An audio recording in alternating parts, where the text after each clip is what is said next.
चलते रहो, चलते रहो, चलते रहो, चलते रहो, चलते रहो।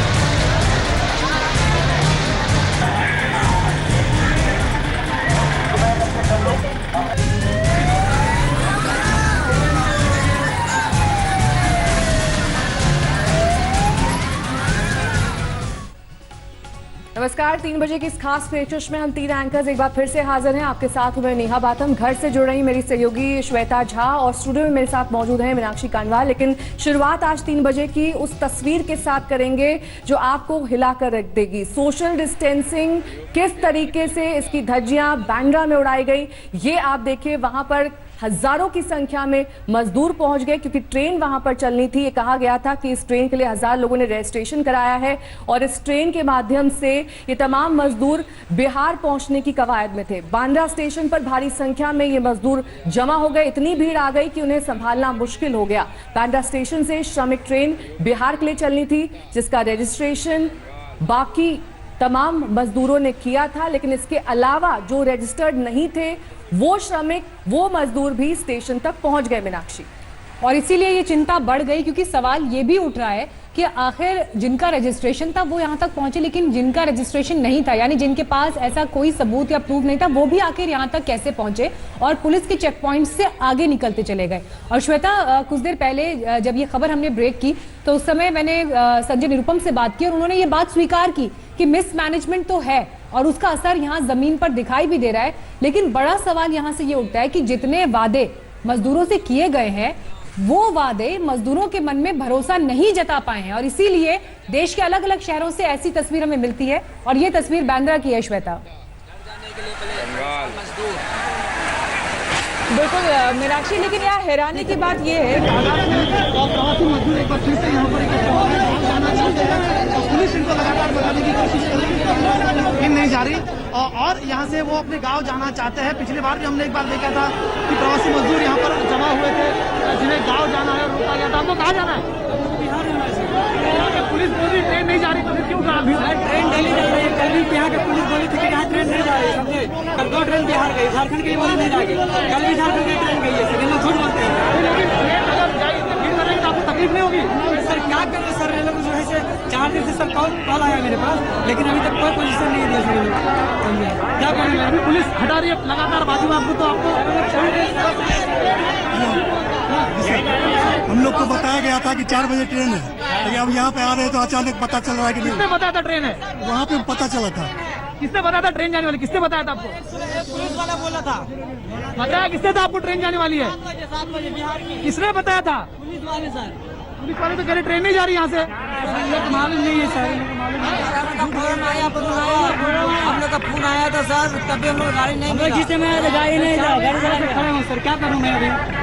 तो लोगों को कहीं ना कहीं एक मैसेज दिया गया था, जिस तरह से पिछली बार भी हुआ था कि लोगों को मैसेज देकर बताया गया था कि ट्रेन जाने वाली। इस बार भी लोगों में शायद मैसेज फैलाया गया कि ट्रेन जाने वाली, जिसके चलते यहाँ पर भीड़ जमा हो गई और भीड़ धीरे धीरे यहाँ पर बेकाबू होती हुई आपको नजर आ रही है। लोग सुनने की यहाँ पर किसी भी मूड में नहीं है। गांव जाना चाहते हैं, प्रवासी मजदूर है, और कुछ लोग बिहार जाना चाहते हैं, कुछ उत्तर प्रदेश जाना चाहते हैं अपने गांव को। लेकिन सुबह एक मैसेज आया था, ऐसा लोगों का कहना है। मैसेज कहां से आया इनको पता नहीं। पुलिस कह रही है यहाँ से ट्रेन नहीं जा रही, लेकिन बावजूद इसके जमा होकर एक तरह से अफरा तफरी का माहौल यहाँ पर हो रहा है, ऐसे यहाँ पर नजर आ रहा है। कैमरामैन राजू इनामदार के साथ कमलेश सुतार, मुंबई आज तक। अब ये देखना यहाँ पर मीनाक्षी होगा कि दरअसल जानकारी का अभाव है या फिर जानकारी गलत तरीके से फैलाई जा रही है, दी जा रही है, जिसको लेकर ये तमाम मजदूर वहां पर इकट्ठा हो गए। साथ ही ये भी जानना बेहद जरूरी है, जब केंद्र सरकार की ओर से ये दिशा निर्देश दे दिए गए हैं राज्य सरकारों को कि वो अपनी एक लिस्ट बताएं, वो बताएं कि कितनी ट्रेनें चलाई जानी है, कितने की आवश्यकता है, कितने ऐसे मजदूर हैं अलग अलग राज्यों के जिन्हें भेजा जाना है, क्योंकि सिर्फ एक ट्रेन काफी नहीं है। और यही वजह है कि जब एक ट्रेन चलाई गई बिहार तक श्रमिक स्पेशल, तो वो नाकाफी साबित होने की वजह से यहां मजदूरों में आक्रोश था। मजदूर अब बेसब्र हो रहे हैं, अपने घर तक वापस पहुंचना चाहते हैं, चाहे वो कोई भी माध्यम हो। बिल्कुल। और श्वेता देखिए, जिस बात का जिक्र कमलेश सुतार की रिपोर्ट में हो रहा था, मजदूरों तक इंफॉर्मेशन पहुंची है, मजदूरों तक इंफॉर्मेशन पहुंची है, लेकिन वो इंफॉर्मेशन सही नहीं है। यानी जो ये यहां पर पाबंदी इस तरह की अफवाह फैलाने वालों पर होनी चाहिए, वो स्ट्रिक्ट एक्शंस नहीं है। इस वजह से ये अफवाहें फैल रही हैं और ऐसी भीड़ जो है अचानक स्टेशन पर दिखाई दे रही है। बिल्कुल मीनाक्षी, देखिए अब यहाँ पर कई सवाल खड़े हो रहे हैं। पहला सवाल ये है कि मजदूरों को कौन से पुलिस वाले, किन लोगों ने उन्हें बताया कि यहाँ से ट्रेन चलने वाली है। दूसरी बात ये कि ये सच है कि यहाँ से श्रमिक स्पेशल जाने वाली थी, लेकिन जिन लोगों का सिर्फ रजिस्ट्रेशन हुआ है वही लोग जा सकते थे। तो ऐसा कैसे हुआ? ये इतना बड़ा मिसमैनेजमेंट, ये हैरानी की बात है मीनाक्षी। हर जगह से लोग, अगर मजदूर गठरी उठाकर, बच्चे उठाकर अपने गोद में अगर निकले हैं, तो आखिर उसके पीछे की वजह क्या है? क्या राज्य सरकार जो है वो क्यों नहीं मैनेज कर पा रही है? हमारे संवाददाता मुंबई से हमारे साथ जुड़ गए हैं, उनसे और हम जानकारी लेना चाहते हैं। सबसे पहले तो आपसे ये जानना चाहेंगे कि देखिए तमाम सवाल यहाँ पर विद्या आपसे यहाँ पर जानना चाहेंगे कि तमाम सवाल यहाँ पर अलग अलग राज्य सरकारों की तरफ से जो हम देख रहे हैं हालात। सबसे पहला ये कि अगर श्रमिक स्पेशल ट्रेन यहाँ से जाने वाली थी तो क्या सही तरीके से जानकारी राज्य सरकार की तरफ से मजदूरों को क्यों नहीं दी गई? ये जो केओस आज देखने को मिला है स्टेशन पर, बांद्रा स्टेशन पर, कौन जिम्मेदार है इसके लिए? क्यों ऐसा हुआ कि जिनका जो रजिस्टर्ड लोग थे उनके अलावा भी इतनी भीड़ यहाँ पर आ गई? जी देखिए, सबको पता ही है कि श्रमिक स्पेशल ट्रेन, अगर आपको याद हो कि श्रमिक स्पेशल ट्रेन जब शुरू हुई थी तो भी ज्यादा पब्लिसाइज नहीं किया गया था। धीरे धीरे आराम से ट्रेनें निकल रही थी, ज्यादा इसके बारे में बोला नहीं जा रहा था। लेकिन जैसे जैसे इसके बारे में लोगों को पता चलने लगा, और उनका यही कहना है कि हमें कॉल आए थे, ट्रेन का कहना है, लेकिन हम जा नहीं पाए। तो जो क्या कहना है कि हमें कॉल तो नहीं आया था, लेकिन हमें पता था कि ट्रेन जा रही है, इसलिए हम आ गए। तो जाहिर सी बात है कि मुंबई पुलिस अपनी तरफ से कोशिश जरूर कर रही है कि जितने लोग एक ट्रेन में बैठ सकते हैं, यानी कि 1200 से लेकर तकरीबन 1500 तक लोग हैं, 2000 लोग अगर एक बार में जा रहे हैं तो उतना लोग एक समय में जा सके। लेकिन उससे कहीं ज्यादा भीड़ आज इकट्ठी हो गई थी, जिसकी वजह से तकरीबन अब पहले जब आज यहाँ पर एक दिन लाठीचार्ज हुआ था, कई सारे मजदूर डिस्ट्रेस हो गए, लेकिन धीरे धीरे करके फिर सब इकट्ठे हो गए। अभी भी देख लीजिए, मेरे पीछे कई लोग हैं वो यहाँ ट्रेन से बैठ गए। उनका यही कहना है कि हम तब तक यहाँ से नहीं हिलेंगे जब तक के लिए आप हमारे लिए यहाँ से ट्रेन निकालते नहीं हैं, और आप लाठी का भरसक कोशिश कर रही है। विद्या, आपको रुकना चाहेंगे, आपके पास लौटेंगे, थोड़ा ऑडियो में दिक्कत आ रही है। लेकिन मीनाक्षी, यहाँ पर यह भी समझना जरूरी है कि ज्यादातर इलाके मुंबई के इस वक्त रेड या फिर ऑरेंज जोन में आते हैं। जगह जगह पर चेक पोस्ट की तैनाती है। आज ही खबर आई थी कि सीआईएसएफ और सीआरपीएफ की 5 कंपनियां तैनात की जाएंगी। ताजा तस्वीरें आप देखिए, इस वक्त ये बांद्रा की तस्वीर है। अभी भी हालात काबू में नहीं है, पुलिस को लाठियां भांजनी पड़ी है, लोगों को खदेड़ना पड़ा है। क्योंकि यहाँ पर यह जानना भी बहुत जरूरी हो जाता है मीनाक्षी और श्वेता कि दरअसल चेक पोस्ट को पार करते हुए इतनी बड़ी संख्या में लोग कैसे बांद्रा स्टेशन तक पहुंच गए? क्यों उन्होंने यहाँ पर सही कदम वक्त पर प्रशासन ने नहीं उठाया, चेक पोस्ट पर रोका नहीं गया? क्या ये एक मिस इन्फॉर्मेशन कहे जिसके चलते तमाम मजदूर यहाँ पर इकट्ठा हो गए? तनुश्री हमारी संवाददाता थोड़ी देर बाद हमारे साथ जुड़ेंगी, उनसे तमाम जानकारी लेंगे, क्योंकि उनके पीछे जो तस्वीरें इस वक्त दिखाई दे रही है, पुलिस मान मनोवर की कोशिश कर रही है, समझा रही है इन श्रमिकों को कि दरअसल सिर्फ 1000 लोग ही इस ट्रेन से जा सकते हैं। मीनाक्षी, बिल्कुल, और उन 1000 लोगों को तो आगे जाने दिया गया, लेकिन बाकी रह गए पीछे, और वो भी इसी उम्मीद में यहां पहुंचे थे कि ट्रेन में उन्हें जगह मिल पाएगी। लेकिन सूचना तंत्र सही तरह से क्या सूचना नहीं पहुंचा रहा है, ये सवाल उठना लाजमी है। और ये सवाल इसलिए उठ रहा है क्योंकि बांद्रा की जो ये भीड़ है, ये भीड़ अपने आप में प्रश्न चिन्ह है इन तमाम बातों पर। हमारी संवाददाता तनुश्री वहां पर मौजूद है और उन्हीं के कैमरे से ये तस्वीरें इस वक्त हमको मिल रही हैं, लाइव तस्वीरें ये आपको हम दिखा रहे हैं बांद्रा स्टेशन पर। हालांकि पहले से तो हालात बेहतर है, लेकिन फिर भी पुलिस को काफी मशक्कत करनी पड़ी है यहाँ इस भीड़ को कंट्रोल करने में। और श्वेता देखिए, बार बार हम भी यही सवाल उठा रहे हैं कि जिन 1000 को जाना था उनकी बात अलग है, लेकिन बाकी जो बड़ी संख्या में यहाँ पर लोग पहुंचे, वो यहाँ तक पहुंच कैसे गए? उनको इससे पहले के चेक पॉइंट्स पर कैसे नहीं रोका गया?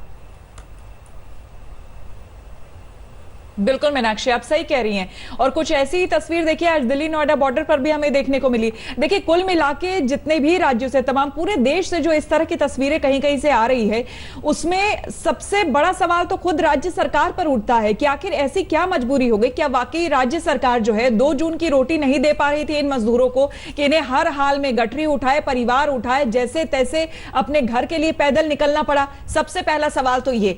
दूसरा सवाल, आज जो कैओस देखने को मिला और कल जो देखने को मिला था दिल्ली में भी इस तरह का, गाजियाबाद में इस तरह का कैओस देखने को मिला था, उसमें सवाल तो लोकल लेवल पर ही, राज्य सरकारों पर ही उठता है कि आखिर ये मिसमैनेजमेंट क्यों मिसकम्युनिकेशन हो रहा है, क्यों लोगों को सही जानकारी सही तरीके से नहीं दी जा रही है। आखिर ये जो मजदूर यहां पर पहुंचे, कैसे पहुंच गए? नेहा ने जो बात कही वो वाकई बहुत इंपॉर्टेंट बात है कि जब लॉकडाउन है, हम खुद इंस्पाइट ऑफ कि हम मीडिया में हैं, उसके बावजूद हम यूं कहीं भी नहीं निकल सकते हैं अनटिल एंड अनलेस बहुत कुछ जरूरी ना हो। तो फिर कैसे ये मजदूर, इतने मजदूर जिनके पास टिकट नहीं थे, प्रॉपर रजिस्ट्रेशन जिनका नहीं था, वो कैसे इतनी दूरी क्रॉस करके स्टेशन आ गए? मीनाक्षी, ये बहुत बड़ा सवाल है। और श्वेता, आगे बढ़ते हैं। हमारे संवाददाता कमलेश सुतार जब वहां स्टेशन पर मौजूद थे, उनकी एक रिपोर्ट है और चलिए कमलेश हमारे साथ जुड़ गए हैं इस वक्त, रिपोर्ट आपको फिर दिखाएंगे।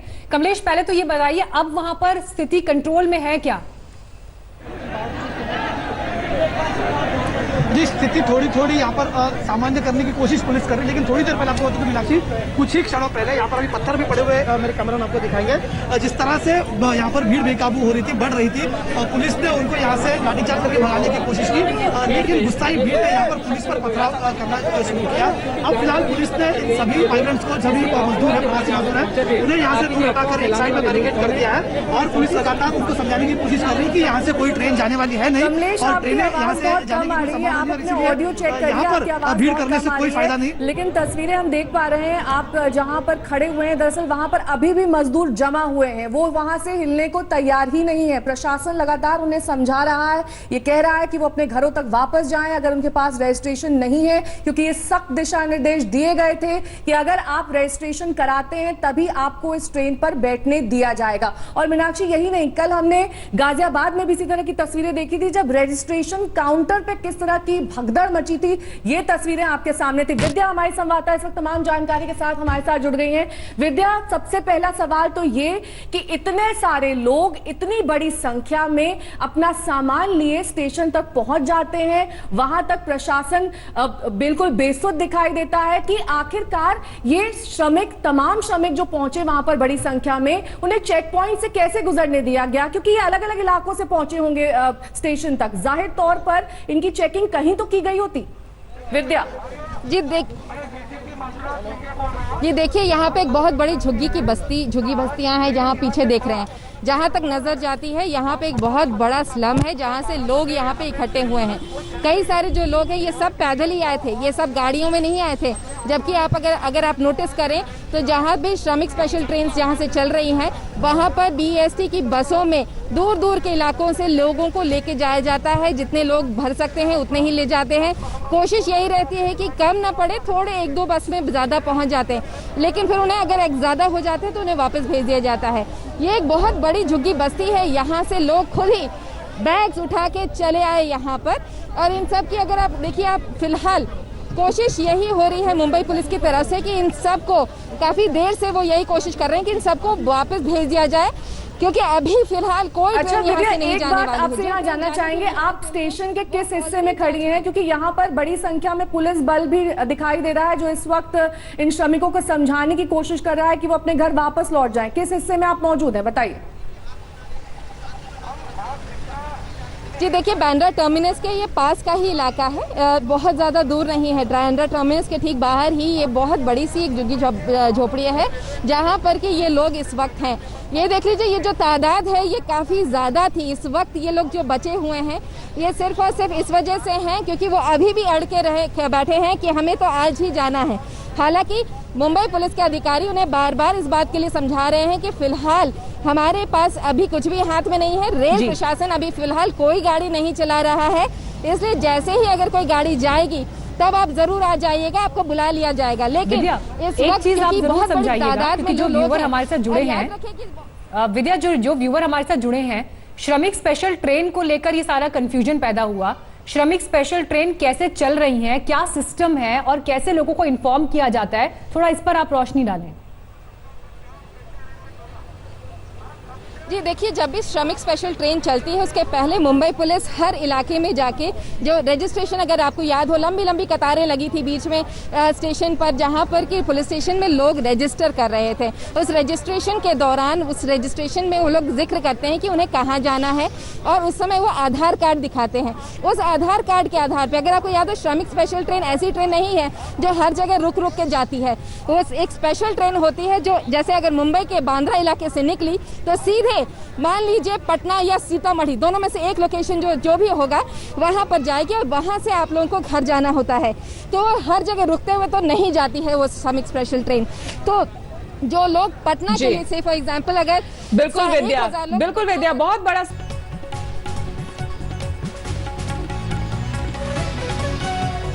हम आपको तस्वीरें दिखा रहे हैं लगातार बांद्रा से, और मुंबई की बांद्रा स्टेशन पर आपको हम बता दें कि आज हजारों की भीड़ यहां पर लग गई। मजदूर यहां पर, मीनाक्षी, बिल्कुल मजदूर यहां पर जमा हो गए और बिल्कुल वही तस्वीर देखने को मिली जो हमें एक बार पहले भी यहां पर दिख चुकी है। अब तमाम सवाल यहां पर उठ रहे हैं कि आखिर कोऑर्डिनेशन की कमी या फिर मिस कम्युनिकेशन क्यों हो रहा है। और अभी विद्या से जब हमारी बात हो रही थी तो वहां पर यह सवाल उठ रहा था कि अब जो लोगों को समझाने बुझाने की मजदूरों को बात की जा रही है, ऐसा क्यों नहीं हो पाया कि जब शुरुआत में ही मजदूर रेलवे स्टेशन ही आ रहे थे, वहां पर जब आज पहले से पता था कि यहां से श्रमिक स्पेशल जाने वाली है बिहार के लिए, तो पहले ही मजदूर को वहां पर चेक कर लिया जाता, उनके पास रजिस्ट्रेशन जिनके पास है वो अंदर आए कि ना आए, जिनके पास नहीं है, जिनके पास टिकट नहीं है, वो ना जाए।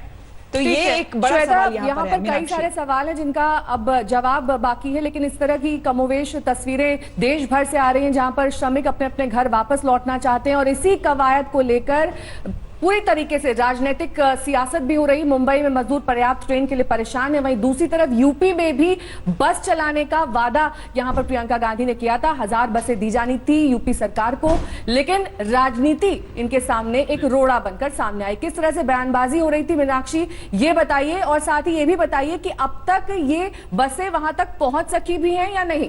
नया देखिए, कांग्रेस ने शाम 5 बजे तक का समय मांगा और प्रियंका गांधी ने मजदूरों के लिए 1000 बसों की पेशकश की थी, जिसे यूपी सरकार ने मान लिया। ये रिपोर्ट देखते हैं।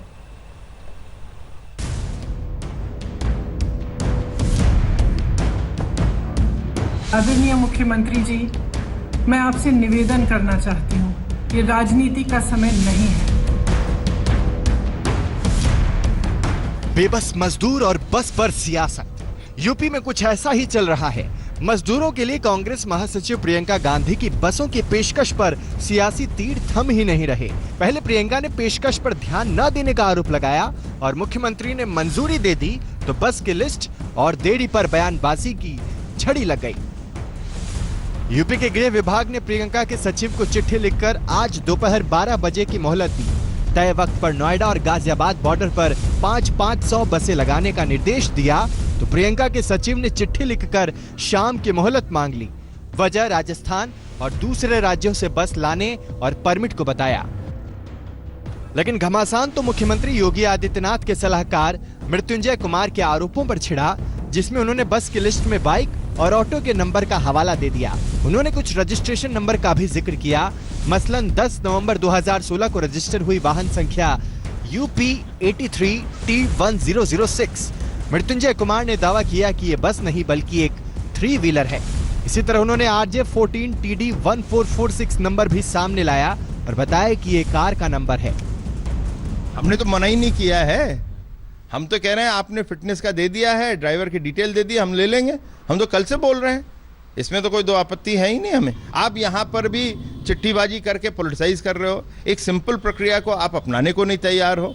हम तो कहते हैं आप स्वागत करो, डेलीगेशन मिला था मुख्यमंत्री जी से, हमने तो नहीं कहा कि मत मिलो, आपका लेटर हमने लिया। मुख्यमंत्री जी ने कहा कि हम कांग्रेस से लिस्ट मांग रहे हैं, हमको नहीं मिल रही है। हमने कल उनको लिस्ट उपलब्ध करा दी। रात में 11:53 पर मुख्यमंत्री के कार्यालय से प्रियंका जी के कार्यालय एक पत्र जाता है जिसमें ये कहा जाता है कि आप 10 बजे सुबह ये सारी बसें लखनऊ पहुंचा दीजिए। सवाल सीधा सा उठता है कि इस वक्त लखनऊ में आवश्यकता नहीं है, इस वक्त आवश्यकता नोएडा और गाजियाबाद के बॉर्डर पे है। सवाल है मजदूरों को सही तरह से घर पहुंचाने का। लेकिन मजदूरों के हाईवे पर कांग्रेस एक्सप्रेस क्या उतरी, दोनों ओर से सियासी नफा नुकसान का खेल शुरू हो गया। मजदूर तो बस बहाना बन गया, निशाना तो सियासत पर ही है। लखनऊ से कुमार अभिषेक के साथ आज तक ब्यूरो। तो बात अब चीन की करेंगे, जिसकी यारी WHO पर भारी पड़ने लगी है। चीन का झूठ अब एक एक करके दुनिया के सामने आ रहा है। मीनाक्षी और नेहा, जिस बात का आप जिक्र कर रही हैं, दुनिया के 116 देश विश्व स्वास्थ्य संगठन से सवाल पूछ रहे हैं, उन्हें कोस रहे हैं कि इतनी भयंकर महामारी ने पूरे विश्व को अपनी चपेट में ले लिया, लेकिन WHO ने सही समय पर आगाह क्यों नहीं किया। और श्वेता देखिए, यही सबसे बड़ा इस वक्त टकराव का भी कारण बना हुआ है अमेरिका, चीन और WHO के इस त्रिकोणीय लड़ाई में। बिल्कुल मीनाक्षी, और इसीलिए इन सभी देशों ने यानी कि 116 देशों ने एक ड्राफ्ट भी बाकायदा तैयार किया है, जिसमें कहा गया है कि चीन ने जिस तरह से इस महामारी को फैलाया है पूरी दुनिया में, उसकी जांच में जिस पारदर्शिता का ख्याल नहीं रखा गया था, उसको लेकर भी जांच होनी चाहिए।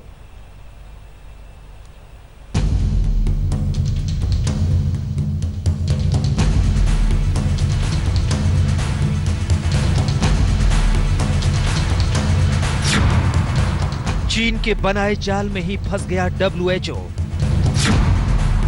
भारत समेत दुनिया के 116 देशों के निशाने पर WHO। अब किसी कीमत पर बच नहीं सकता WHO। चीन की दोस्ती WHO पर अब भारी पड़ने लगी है। एक तो नहीं बल्कि दुनिया के 116 देशों के निशाने पर आ गया है विश्व स्वास्थ्य संगठन। सब के सब ऑस्ट्रेलिया के साथ आ गए हैं। आपको बताते चले कि ऑस्ट्रेलिया ने WHO के खिलाफ एक विश्वव्यापी मुहिम छेड़ी हुई है। वो चाहता है कि कोरोना को लेकर WHO के खिलाफ जांच हो, वो भी पूरी तरह से स्वतंत्र, निष्पक्ष और विस्तृत। दरअसल आज से ही स्विट्जरलैंड में वर्ल्ड हेल्थ असेंबली शुरू हुई है और कोरोना का कहर झेल रहे इन सब देशों ने मिलकर एक ड्राफ्ट बना लिया है। ये देश जानना चाहते हैं कि कोरोना काल में WHO के स्तर पर मौजूद ढांचे ने कितना काम किया, कितने अंतर्राष्ट्रीय स्वास्थ्य नियम लागू हुए और उनकी क्या स्थिति है। संयुक्त राष्ट्र के स्तर पर किए जा रहे काम में WHO का कितना योगदान है। जिन देशों ने मिलकर WHO के खिलाफ मोर्चा खोला है, उनमें ऑस्ट्रेलिया और भारत के अलावा यूरोप के 27 देशों के साथ साथ ब्राजील, दक्षिण कोरिया, मैक्सिको, टर्की, न्यूजीलैंड, रूस, इंडोनेशिया, जापान, ब्रिटेन, कनाडा और 54 देशों का अफ्रीकी समूह भी शामिल हो गया है। इन देशों ने ड्राफ्ट में यह भी लिखा है कि चीन द्वारा फैलाई गई महामारी की जांच में पारदर्शिता न रखने के लिए सख्त कार्रवाई होनी चाहिए। साथ ही WHO पर यह भी आरोप है कि उसने इंटरनेशनल हेल्थ रेगुलेशंस 2015 के नियमों के तहत महामारी को रोकने के लिए जरूरी ढांचा तैयार नहीं किया। चीन से शुरू हुई महामारी एक के बाद एक दूसरे देश से होते हुए पूरी दुनिया को अपनी चपेट में लेती रही और WHO अपनी जिम्मेदारियों को ताक पर रखकर बस देखता ही रहा। कोविड-19 को लेकर WHO की जो भूमिका है वो संदिग्ध है, ऐसा दुनिया के कई देश मान रहे हैं। लगभग 116 देशों में अब भारत भी शामिल है, जो ये मानता है कि वर्ल्ड हेल्थ असेंबली में इस मुद्दे को उठाया जाना चाहिए कि WHO की जो प्रतिक्रिया रही या उसके बाद की जो प्रक्रिया उसने फॉलो की, उसकी निष्पक्ष जांच हो। वर्ल्ड हेल्थ असेंबली की शुरुआत आज यानी 18 मई से स्विट्जरलैंड के जिनीवा में की जा रही है। अमेरिका तो पानी पी पी कर हर रोज WHO को कोस ही रहा है। अब आधी से ज्यादा दुनिया भी WHO के बहाने चीन को घेरने के प्लान पर तेजी से आगे बढ़ रही है। लेकिन दूसरी तरफ WHO को देखिए, हर दिन बयान बदलने के लिए बदनाम WHO के हाथ से हालात जब तेजी से फिसल रहे हैं, तो वो बिना किसी पुख्ता प्लान के उपदेश देने की नीति पर चल रहा है। There's a long way to go before there's going to be any bells unrung in this response. So I think we need to be clear about that. Countries, as you've seen, are trying to find a path out and a path towards a new normal, as many people have put it, and we're going to be on that pathway for a long time. And as we've seen in some countries, even a small recurrence of disease can cause and the need for a serious response in terms of the public health response. So I think we're going to have to remain on alert, stay the course, and ensure that we're ready to respond. चीन ने जिस चालबाजी के तहत WHO को अपनी साजिश का हिस्सा बनाया था, धीरे धीरे उसका सच पूरी दुनिया के सामने आ रहा है और खुद चीन ही अपने खोदे गड्ढे में गिरने लगा है। आज तक ब्यूरो।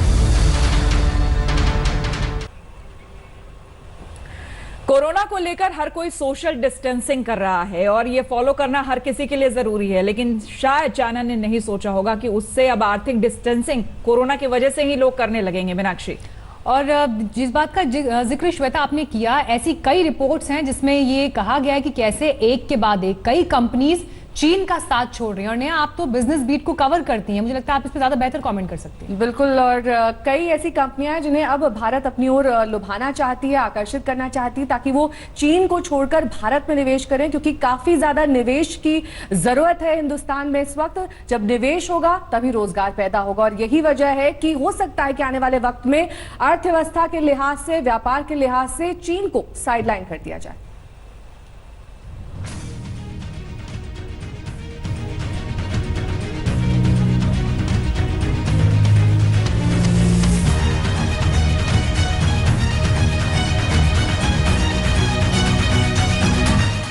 चीन से लड़ाई, भारत की कमाई। कारोबार की दुनिया में वर्ल्ड वॉर की पारी आई। पूरी दुनिया अब दो मोर्चों पर लड़ाई लड़ रही है। एक लड़ाई है कोरोना के खिलाफ, तो दूसरी लड़ाई है अर्थव्यवस्था संभालने की। इन दोनों लड़ाइयों में चीन पर सबकी नजरें टेढ़ी होनी शुरू हो गई हैं। चीन को चिढ़ाती ताजा खबर तो यह है कि जापान, जर्मनी, ऑस्ट्रेलिया, ब्रिटेन और इजराइल समेत तमाम धनी देश चीन से अपनी कंपनियों को समेटकर कहीं और ले जाने का संकेत दे चुके हैं। तो अब सवाल यही उठता है कि क्या भारत दुनिया भर की कंपनियों के लिए प्रोडक्शन का हब बन जाएगा? इसका जवाब दिया है जर्मनी की फुटवेयर कंपनी ने। इस कंपनी ने चीन से अपना कारोबार समेट लिया है और भारत में फैक्ट्री लगाने का ऐलान कर दिया है।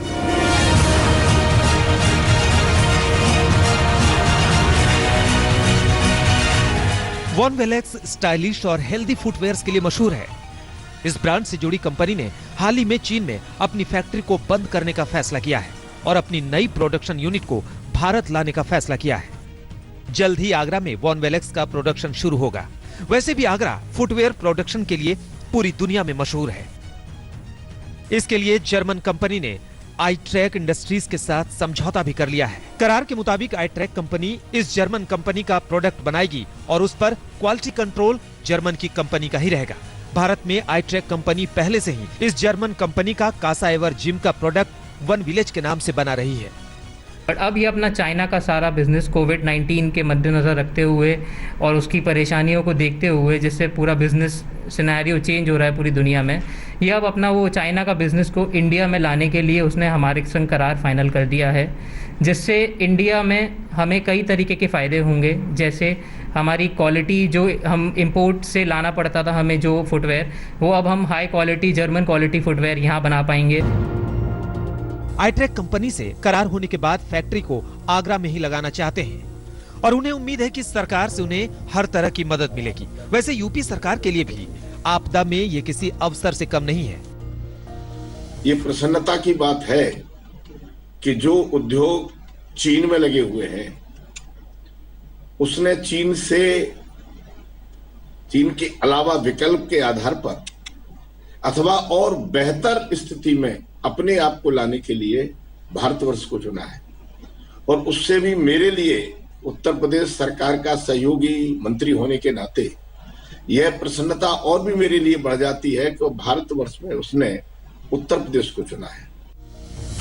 वॉन वेलेक्स जर्मनी एक जर्मन ब्रांड है जो 5 जोन तकनीक पर आधारित है। कंपनी का दावा है कि उसके प्रोडक्ट इस्तेमाल करने से पांव, घुटने और कमर दर्द जैसी समस्याओं से राहत मिलती है। कंपनी की वेबसाइट के मुताबिक वॉन वेलेक्स के उत्पाद 80 देशों में बिकते हैं और दुनिया भर में इन फुटवेयर्स का इस्तेमाल करने वाले लोगों की तादाद 10 लाख से भी ज्यादा है। दुनिया भर में कोरोना बांटने के बाद से चीन खुद मुश्किल में है। ज्यादातर अंतर्राष्ट्रीय कंपनियां अपनी फैक्ट्रियां चीन से हटाकर अन्य देशों में लगाना चाहती हैं। हाल ही में एप्पल ने भी अपना प्रोडक्शन चीन से भारत शिफ्ट करने का जिक्र किया है। इसके अलावा कई मोबाइल और इलेक्ट्रिक कंपोनेंट बनाने वाली कंपनियां भी चीन से भारत आने पर विचार कर रही हैं। संदेश साफ है, चीन को उसी की चालबाजी के स्टाइल में मात देने का मोर्चा खोलना पड़ेगा। आगरा से अरविंद शर्मा के साथ आज तक ब्यूरो। अभी इस खास पेशकश में बस इतना ही। हम 3 एंकर्स कल फिर हाजिर होंगे 3 बजे और देंगे आपको कोरोना से जुड़े तमाम अपडेट्स। देखते रहिए आज तक। नमस्कार, मैं हूं अंजना ओम कश्यप। हमें उम्मीद है ये वीडियो आपको पसंद आया होगा। लेटेस्ट खबरों के लिए यूं ही देखते रहिए आज तक और इस वीडियो के पसंद आने पर लाइक, शेयर एंड सब्सक्राइब करना ना भूलें।